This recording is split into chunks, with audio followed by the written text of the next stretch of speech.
Hare Krishna. Welcome to a special 3-day series on Srila Prabhupada, the Vedic ambassador.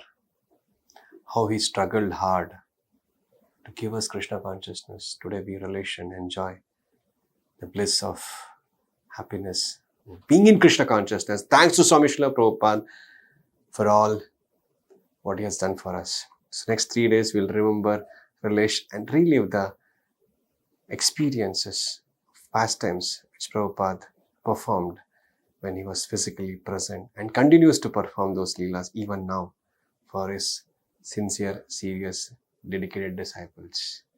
So before we start, let us offer respects unto him itself so that we can understand his leela, because it is difficult to understand the leelas of Krishna, but it's even more difficult to understand the leelas of his pure devotee. Let us chant his pranama mantra of our respects and take his blessings. Namo Vishnupadaya Krishna Prashtaya Bhutale Shrimate Bhakti Vedanta Swami Nitinamine Namaste Saraswate Deve Gauravani Pracharine Nirvishesha Shunyavadi Paschata Deshatarine Jai Shri Krishna Chaitanya Prabhu Nityananda Shri Advaita Gadadara Shivasadi Gaura Bhakturanda Hare Krishna, Krishna Krishna, Hare Hare, Hare Rama, Rama Rama, Hare Hare. In next 3 days, starting from now, I'll be sharing few pastimes of Prabhupada which touched my heart, which I can remember and recollect and share at any given point of time. So one such pastime is when Swami Srila Prabhupada was staying in New York, in Lower Bowery. He had rented out a premises where he was sharing that room with one of his hippie student who happened to be a drug addict. Maybe if I recollect, remember and trust my memory, his name is David. And Prabhupada was very hopeful about his advancement in Krishna consciousness. He wanted David to advance in bhakti and eventually become a serious practitioner of Krishna consciousness. He writes a letter to Sumati Morarji, who had sponsored his free cargo ship travel to US. In that letter he writes, I have noted down David and he's taking interested in Krishna consciousness. He's chanting Hare Krishna Mahamantra. Very soon I'll be able to initiate him into Krishna consciousness. He was very positive about David's progress in Krishna consciousness. But meanwhile, David had his own challenges. David was a drug addict and he was sharing his room with Swami Prabhupada. A big halls, maybe 30 to 40 length and breadth. And in one corner of the hall, Prabhupada had his desk. On top it had typewriters and he had his books. And the other half was, the whole house was his. And they used to share a bathroom. And they used to have a fridge.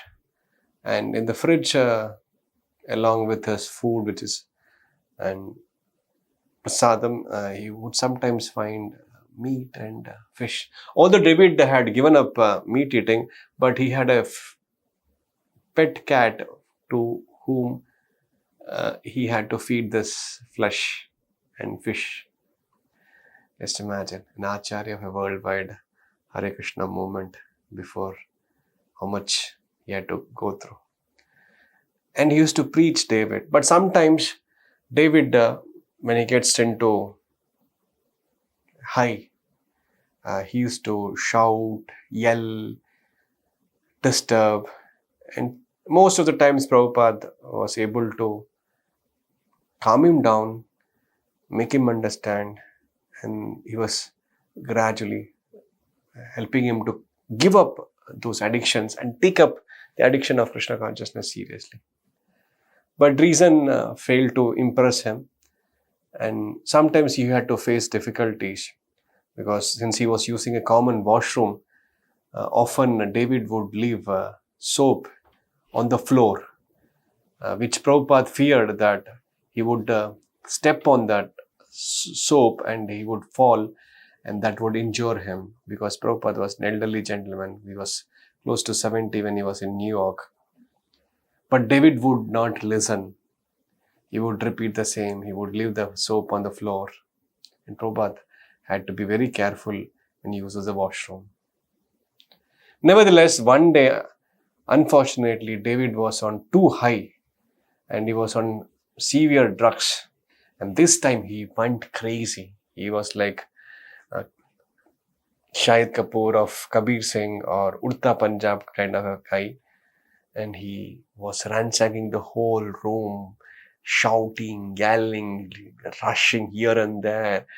This time he was completely gone crazy, and he had knife in his hand, and he was threatening Prabhupada to kill Prabhupada in that sense. No, you don't know what he's doing. Prabhupada was telling David, calm down, please don't do this. But this time, David was not in a mood to listen. He was not in his control.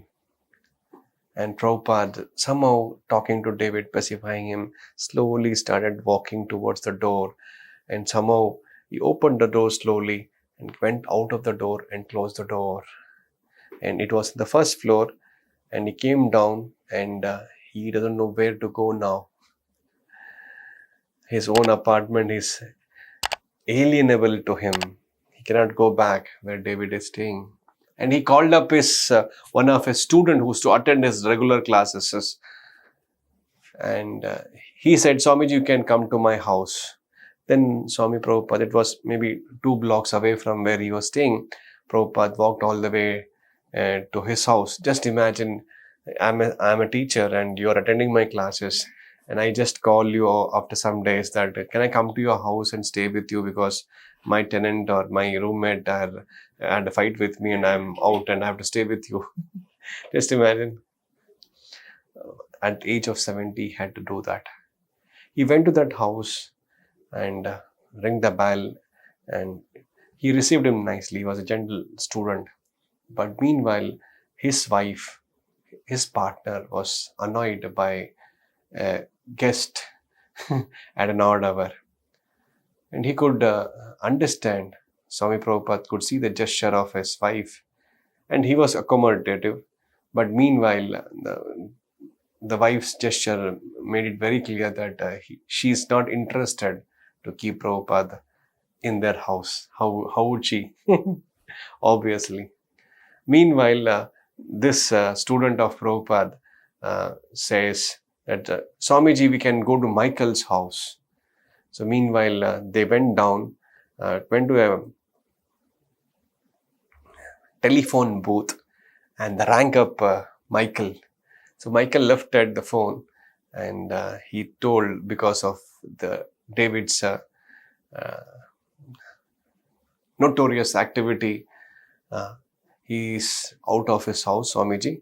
So can you kindly accommodate him? Probably he called, or he didn't call, probably directly both of them landed to in front of Michael's house, and bell rang. Michael opened the door, and he was almost half naked in the sense, and he was happy to receive Swamiji. But meanwhile, Prabhupada also saw a lady there, scantily dressed. Then Prabhupada asked him, is she your wife? No, she's not my wife, she is my girlfriend.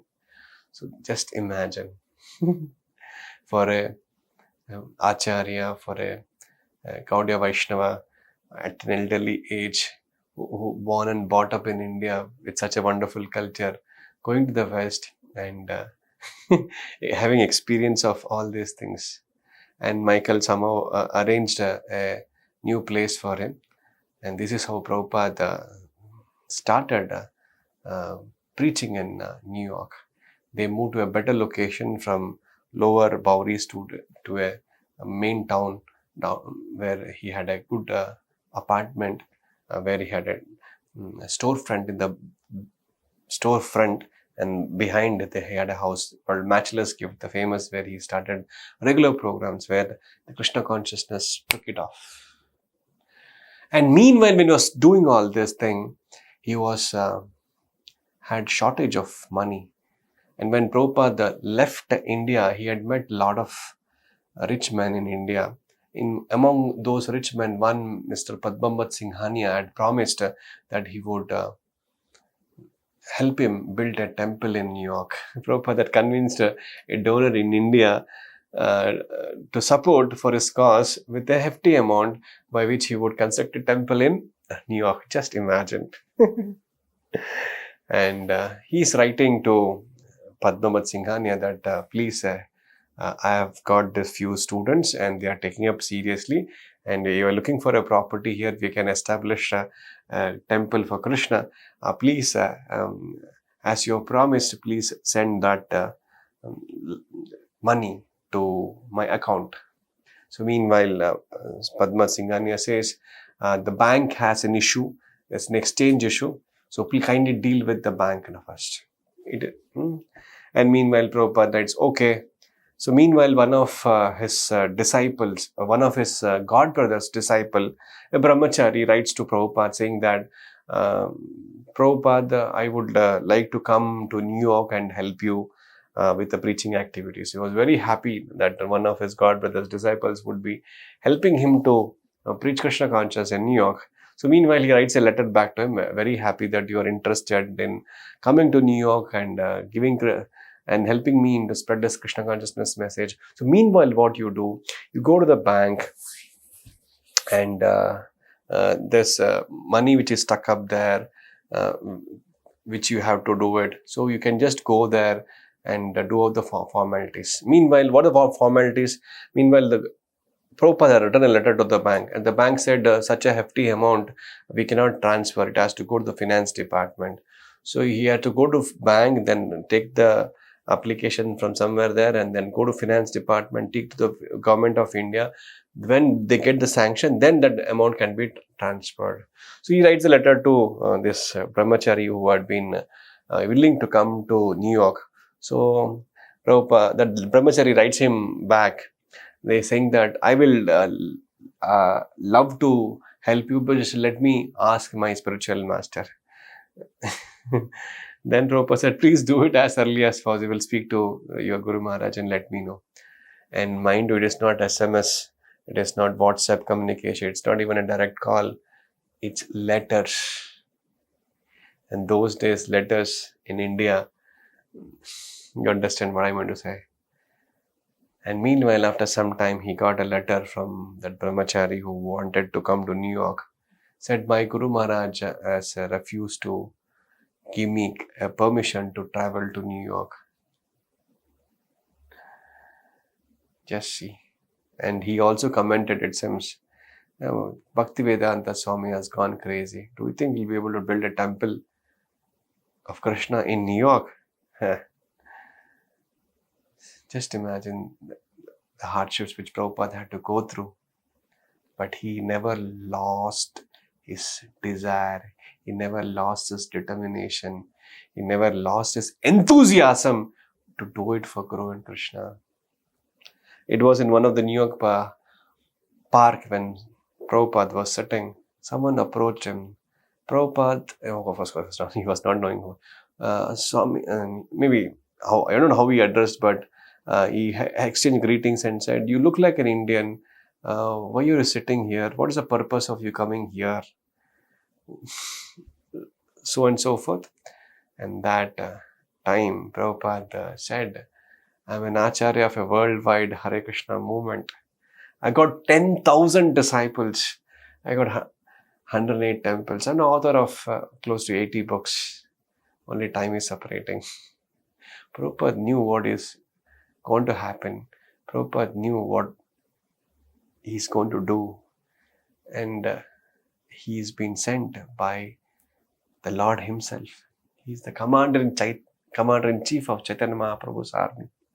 But he had to go through this because he wants to train his disciples how to go through these difficulties and challenges and preach Krishna consciousness message throughout the world. he was setting an example how to do this personally. And we were staying there in that street. He used to cook himself. And on days where he used to take classes, he used to cook for close to 100, 150 people. So he would purchase vegetables, fruits, groceries, cut those vegetables, wash those vegetables, cook for all his students,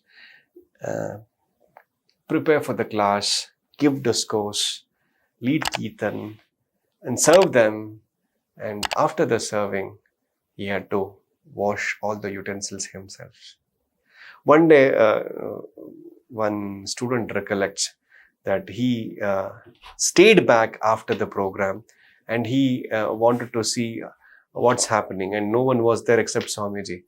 And then he thought, let me help Swamiji with the vessels, the utensils. And he started washing those vessels and utensils. Meanwhile, Prabhupada saw and smiled at his student and said, thank you so much. I was praying all the while to Krishna to send someone to help me. Just imagine, 70 years old. He was in Vrindavan, Bhaktivedanta Swami, a revered Acharya, author of Srimad Bhagavatam, Radhe Radhe, the most celebrated place in the whole cosmos, Vrindavan Dham. But here, at this age of 70, he is cooking for the hippies. And they would come drunk, sometimes do crazy activities. And sometimes he would fail to have sufficient money to purchase groceries and even food for himself. And he would purchase fruits. Which fruit he would purchase? He would purchase a watermelon, because watermelon was something which he could afford because it's quite cheap. Probably at those times in New York, maybe a few cents, you would get a lot of watermelons. So Prabhupada would purchase watermelons. He would cut the watermelons and give the pulp, the fruit, to the hippies as prasadam, and he would also have it. And he would keep the green part of it with himself so that he can use it as a sabji the next day. Let's see. These are the hardships which Prabhupada had to go through. And all this is because he wanted to spread the message of Krishna consciousness. Later on, disciples pitched in, devotees pitched in, and things started making to manifest. And then he writes a letter to Sumati Morarji and he says, I'm bringing my disciple to India very soon. I'll come down with them. Of course, in 67 he went on his own, but in 69 or 70 he bought one of his disciples, Kirtanandam Prabhu those days. And he took him everywhere in Vrindavan and preached him personally, and he had his own challenges. There was another difficulty.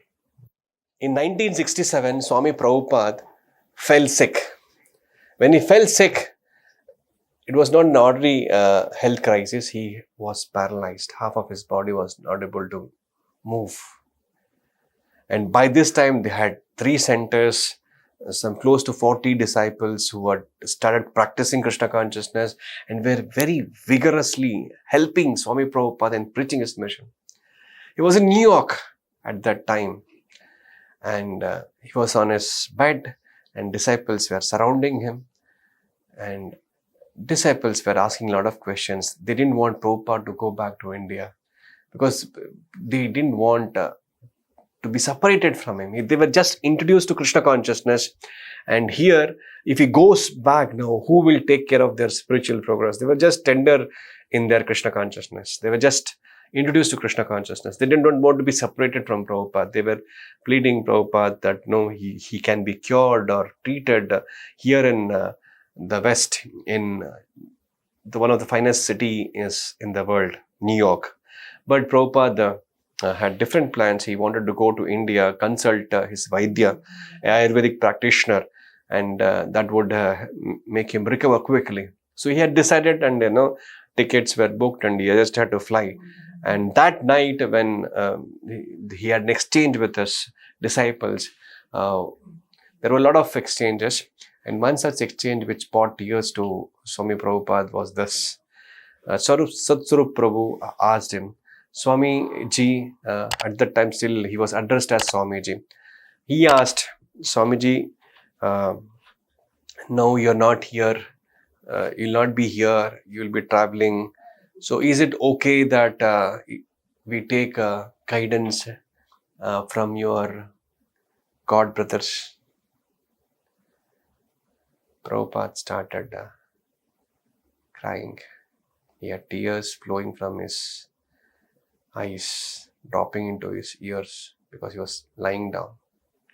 And he says, when the spiritual master is still alive, one should not think of accepting another spiritual master. Then they said, but how will we progress in Krishna consciousness? How will we advance in Krishna consciousness? We worry that you may not come. What if you don't come back?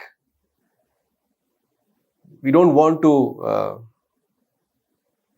lose Krishna consciousness. I mean, genuinely they felt that this has to be taken seriously. So Prabhupada repeated this statement.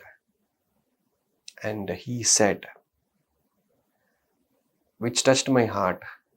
He said, whatever is required for one to go back home, back to Godhead, I have given in my books.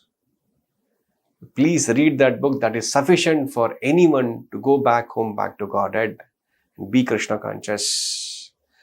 In 1967, what books he had? Maybe Easy Journey to Other Planets, first canto of Srimad Bhagavatam, 3 books. 3 volumes, 3 parts. That's all. Maybe a few Back to Godhead magazines. Probably even second canto. Probably. These 2 books are sufficient, Prabhupada says, to go back home, back to Godhead. Whatever is required is there in these books. Just imagine. It is not 1977, November 14. It is 1967. And Prabhupada repeated the same thing in 1977, July 9th directive, where he says, all these Ritviks will act as an officiating Acharya. The disciples they initiate, who get initiated through them, will be my disciples.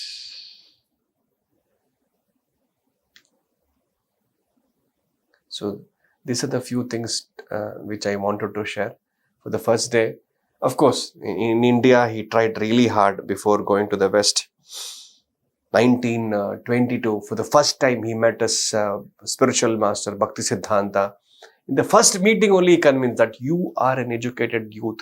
You should preach this message to the English-speaking world. At that time, he thought that I'm a family man, I got this business, I'll not be able to do this. But 1933, when he got initiated by Bhakti Siddhanta Saraswati Goswami Prabhupada, and then in 1936, before Bhakti Siddhanta left, he again wrote a letter. Probably 3-4 times he would have met Bhakti Siddhanta, and every time when he met, he had only one question to ask. Swami Prabhupada, Abhay had only one question to ask to Bhakti Siddhanta: how can I serve you? And every time he had only one answer: preach to the whole world, especially English-speaking world. Translate these books into English. And then he kept that request and plea of his spiritual master in his heart and tried his best. He started Back to Godhead magazine. He tried to have his business empire expand so that whatever money he gets, he would use that money for propagating the message of Krishna consciousness. He started League of Devotees. That didn't work. And he finally retired in 1956. He went to Vrindavan. 1959, he took Sannyas Diksha. And today is 65th anniversary of Srila Prabhupada's Sannyas Diksha. He would recollect, I didn't want to take up sannyasa. I was afraid. But a lot of his god brothers insisted, Bhaktivedanta Swami Prabhu, you should take, Bhaktivedanta Prabhu, you should take sannyasa Diksha for preaching this message. Prabhupada said, my spiritual master was speaking through my god brothers. And he was pushing me. And because of his push, I took sannyasa in Keshav Gaudiya Math in Mathura.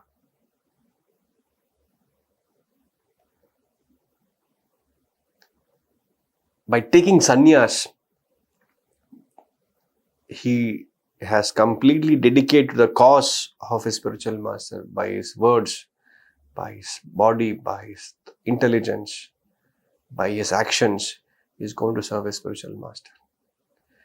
And 59 to 65, he struggled hard. He approached various landlords, rich people, industrialists, politicians, government of India, government of respective states, families to support financially, politically, or even with men, even with their sons. He would approach, but no one could give heed to him. Of course, as a whatever they could do, they have done, but not tangible. And Indians were not taking up Krishna consciousness seriously. He could see that. Then he decided, the whole world is aping the Westerners. If the Westerners take it seriously, the world will take. And he wanted to go to the biggest happening city in the world, New York. And Sumati Moraji also. She said, Buddha to mar jayega. Mat jao. He said, no, I have to go. I've given a word to my spiritual master. It's my duty, my responsibility. I have to go. And somehow, he boarded the cargo ship. It's not a regular ship. It's a cargo ship, goods ship. And 40-45 days, he was on the ocean. First time he's traveling outside the India. Seasickness, difficulties. Had heart attack twice. With 40 rupees in his hand, which hardly will do anything in the US. When he was supposed to deboard in Boston, he didn't have the currency. So his books, Bhagavatam, first canto, 3 volumes, he requested the captain of the cargo ship, Pandya, to purchase. At that time, he was thinking what would be the charges when Pandya asked. He said, $16, $17. And he said, I don't have dollars to use. Can you purchase my book? He didn't ask money. He directly sold his book. You see. And then Mr. Pandya, Captain Pandya, offered him $20. With this $20, he came to United States. And that 40 rupees, he didn't spend in US. And when he came back with his disciple, as I said, into Delhi, that 40 rupees, he gave it to auto rickshaw driver. And Prabhupada wanted to take some money back. It was midnight, maybe 12 o'clock, when he reached Delhi, old city. The rickshaw driver was not giving the change back. Prabhupada tried his best, but he couldn't do it. So the 40 rupees which Prabhupada had carried to US with him was spent in Delhi. When he came back with his disciple, he gave it to the auto rickshaw driver. So these are the few things which touched my heart. and I would always remember and take inspiration from. Next 2 days, I will be sharing a few comical, few entertaining, and few realistic, and few challenging, humorous, witty pastimes of Srila Prabhupada. And let us commemorate his Sannyasa Diksha Day today, and take serious endeavors to advance in Krishna consciousness, but knowing more about Swami Prabhupada. When you more know about Prabhupada, then our respect and reverence and love for Prabhupada increases, enhances. Just like when we hear Krishna Katha, our love for Krishna increases. The same way, when we hear about our bona fide spiritual master, Srila Prabhupada, our love and respect and reverence will increase multifold. And when we try to hear, we try to follow his instructions. When we try to follow his instruction, when we try to please him, Krishna gets pleased.